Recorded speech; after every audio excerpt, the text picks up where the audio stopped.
Hello everyone, welcome to your channel, Cap. I hope you have a great day. Today I am sharing an interesting movie with you, so before the video starts, please don't forget to subscribe to the channel to watch more interesting movie. Thank you. The film starts in 2074, when time travel is finally discovered. However, it's immediately made illegal, and only people in the black market use it. Tracking systems have made it impossible to get rid of bodies. So a syndicate of criminals starts sending their victims to 2044 to be killed and disposed of. The ones doing the killing are known as loopers, and after the victim is dead, the looper can check their body to find the payment in silver bars if a looper survives until 2074. The syndicate sends him back to be killed by their younger selves. This is known as closing the loop. This payment is made in gold bars to mark the end of the contract. Also, in this world, 10% of the population has a mutation that gives them telekinesis, but they aren't very powerful and will only make small things float in 2044. Looper Joe waits on a farm far from the city, counting the minutes on his pocket watch. Suddenly, a person from the future appears, and Joel immediately kills him. He then takes his silver and carries the body to an abandoned factory where it's burned down. Afterward, he goes to the Looper headquarters and uses the silver to pay for more ammo. Joe lives in a pretty sketchy neighborhood, but he still drives his fancy car. Without fear, he goes for a ride and comes across his coworker Seth, who is shooting his weapon to scare off the guy who damaged his bike. Joe offers him a ride, and during the trip, Seth keeps showing off his telekinesis with a coin. The duo makes it to a club, and they get special access through the back because they're loopers. Joe visits his crush, Susie, who is in the naughty business in a secret room. A bunch of loopers gather to watch. A coworker who recently killed his version of the future, the man, doesn't look bothered and announces they must celebrate the loopers. They spend the night partying and using illegal uppers in the form of drops while driving around town. Joe almost runs over a kid, but he stops just in time for the next few days. Joe continues to work as usual, killing people from the future and getting his silver. However, there's tension among his coworkers because too many loops have been closed recently. One night, Joe wakes up when someone keeps knocking on his window. He opens it in shock to find a panicking Seth, who comes inside and drops big news. His latest assignment came from the future. The guy was singing a tune from Seth's childhood. Seth removed the bag from his head and realized this was himself. Seth explained that in the future, there's a new crime boss called Rainmaker who is closing all the loops present. Seth untied the guy's hands, and old Seth used the chance to run away, while young Seth was frozen, unable to kill his future self. Letting your assignment escape is against the rules, so Seth is now in trouble. At that moment, some armed men from the syndicate start pounding on the door, so Joe lets Seth hide in the secret compartment on the floor with his silver. Joe opens the door, and a group of men led by Kid Blue come in. They search the apartment for Seth and don't find him. So Kid Blue takes Joe back to the club while they wait. Kid Blue plays with his gun, and Joe calls him childish for it, causing Kid Blue to point the gun at him. Suddenly, a door opens and hits Kid Blue on the head, making him fire by accident. Next, Joe is taken to see Abe, the guy from the future who set up the syndicate branch in the present.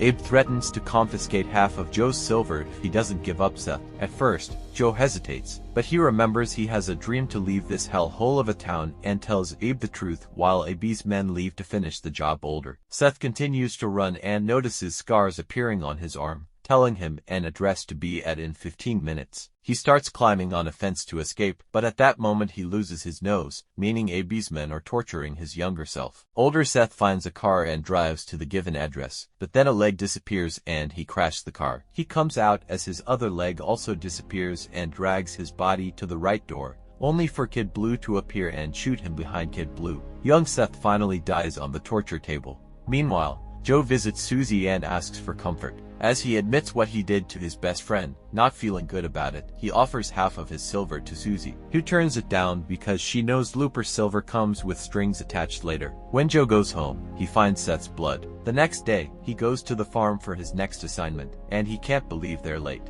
Suddenly, a guy appears without a bag or rope. Joe realizes this is his older self and freezes, giving old Joe time to turn around. By the time young Joe shoots, the bullet hits the bars on the man's back, confirming their gold, while young Joe recharges old Joe. Joe throws a bar at him and punches him to knock him out. Hours later, young Joe wakes up alone and finds a note in his pocket that says to hop a train out of town and run.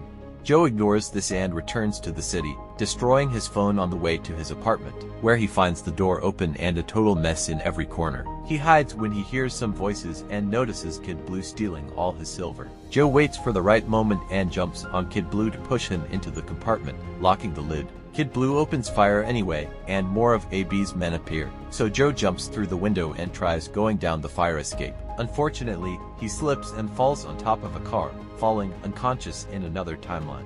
Joe does kill his future self with his contract over. He travels the world partying and becoming a hard addict. Eventually, he runs out of money and has to start working as a hitman to maintain his lifestyle. This means he starts killing again and even causes explosions in different cities. As years pass, he gets old and becomes the future Joe. 23 years after he closed the loop, he meets a beautiful woman at a party who gives him the finger. However, 2 years later, they're happily married. Thanks to her, Joe has managed to leave his addiction and hitman days behind. And now he's a clean man. 5 years later, the Rainmakers, CRI, are all over the news. Joe wakes up one morning and stares at a weird number written on his hand. Suddenly, a bunch of men entered his house. They're from the syndicate, who have come to capture Joe because it's 2074, so they must close the loop. Joe quickly surrenders, and he's taken away while the house is burned down later in an abandoned building. Joe waits for the men to surround him and starts a fight, knocking them all down in just a matter of minutes. After making sure to choke the last one,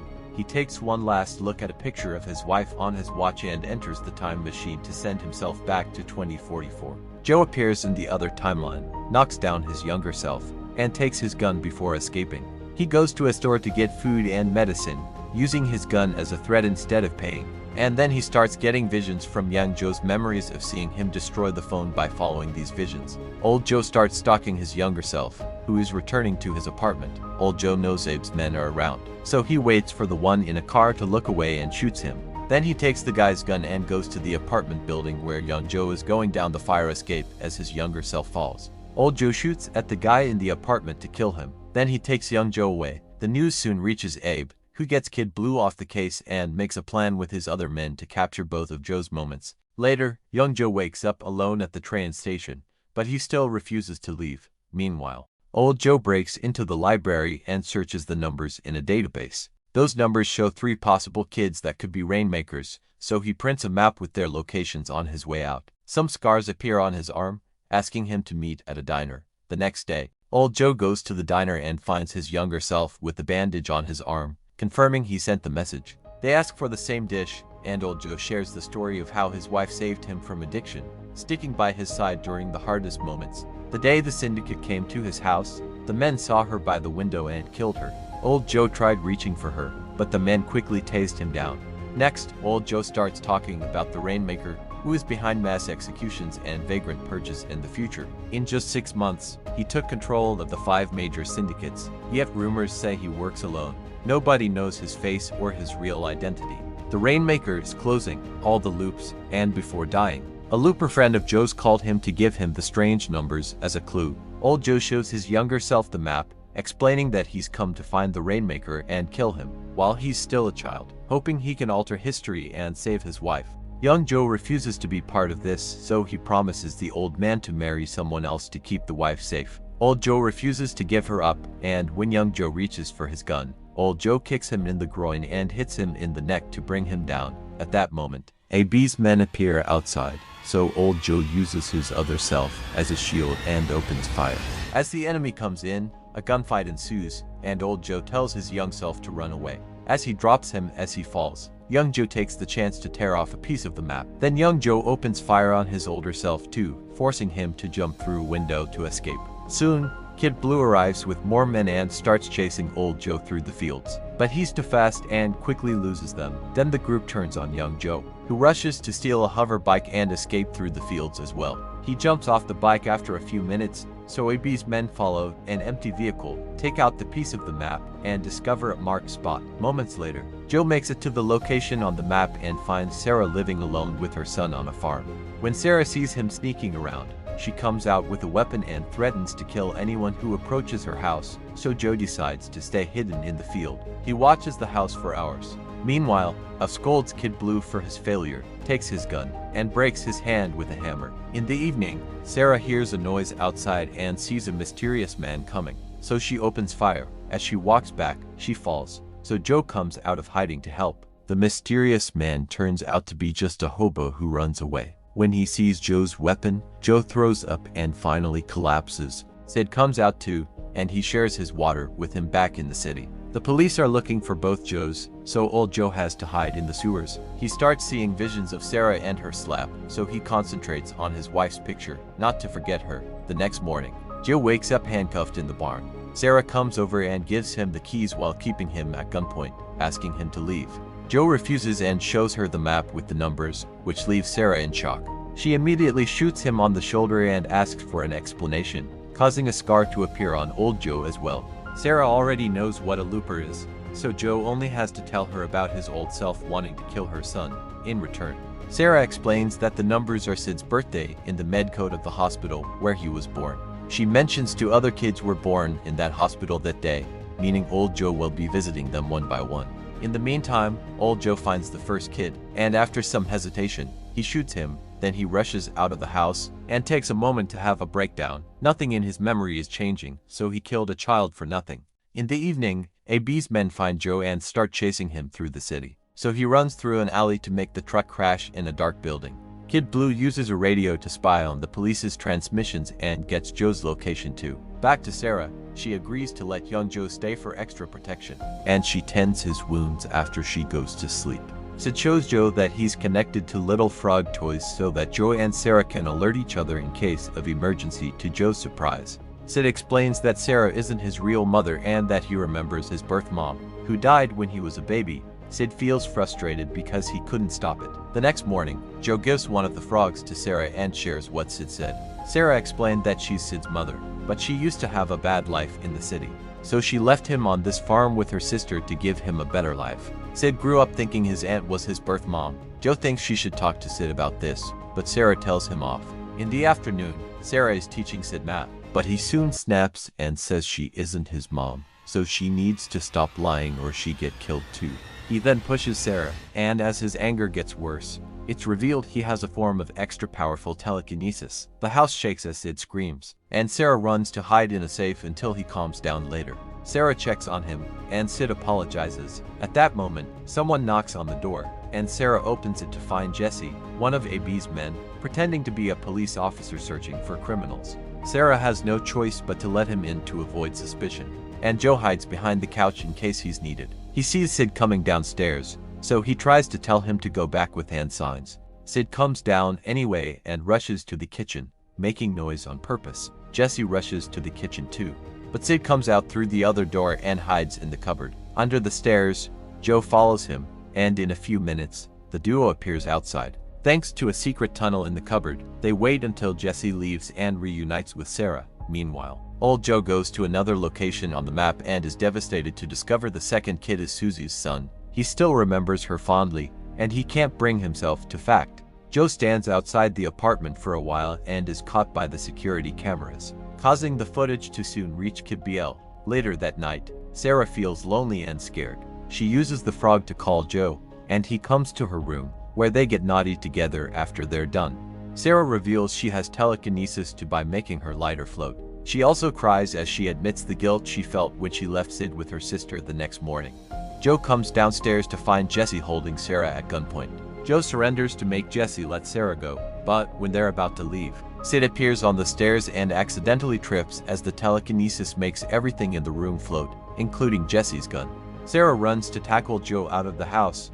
Sid lands on the floor without a scratch and furiously uses his powers to make Jesse float too, screaming until the whole room explodes. Joe realizes Sid will become the Rainmaker in this power, which is why he'll be able to bring down entire syndicates on his own. Furious, he pushes Sarah for lying to him, but she assures him Sid isn't a bad kid. He just loses control when he gets scared. That's how he killed Sarah's sister through an accidental explosion, ignoring her pleas. Joe starts searching for Sid, finding him in the field covered in blood. Seeing his traumatized face makes Joe comfort him instead of killing him. Joe then tells him that Jesse must have told the others about him, so Sarah must get ready to escape back to old Joe. He finally makes up his mind and bursts into Suz's apartment, pushing her away to find the kid. However, when he enters the child's room, he's knocked out by Kid Blue with a taser. Kid Blue takes Joe to the club, where Abe is gathering his men to go to the farm. Kid Blue begins arguing with the guard, and Joe uses the chance to attack.